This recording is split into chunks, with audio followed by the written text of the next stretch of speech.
ইউটিউবে কি ভিডিও দেখতে পারো না? তাহলে চলো আজকে দেখাই দেই কীভাবে তোমরা ইউটিউবে ভিডিও দেখবা। তো সর্বপ্রথম আমি আমার ইউটিউবটা খুলে নিব। তো আমি ইউটিউবের ভিতরে ঢোকার পর কিছুক্ষণ টপিকে করতে হবে, মানে তোমরা যারা যারা পারো না তাদেরকে নিয়ে ভিডিওটা। তাই যে দেখতে পাচ্ছ আমি এখানে ভিডিও দেখতেছি, আরেকটা করে পাল্টে দিছি। আর যদি নেটের সমস্যা হলে নেটের প্রবলেম থাকবে, আমরা এইভাবে করে ইউটিউবের ভিডিও দেখতে পারবো। তারপর একবার এটা ক্লিক করে দিলে তারপর আমরা বাইরে থাকা যে কোনো একটা লং ভিডিও করে দেখতে পাবো।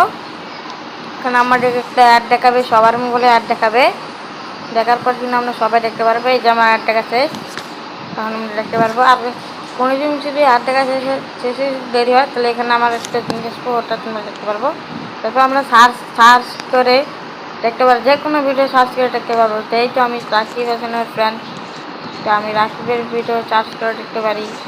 তো আমি রাকিবের অনেক শর্টে ক্লিক করলে শর্ট দেখতে পারি, বা আমি লংকে ক্লিক করলে লং দেখতে পারি। এইভাবে করে আমি অনেক কিছু দেখতে পারি। তো তোমরাও এইভাবে করে তোমরা ইউটিউব দেখতে পারবা।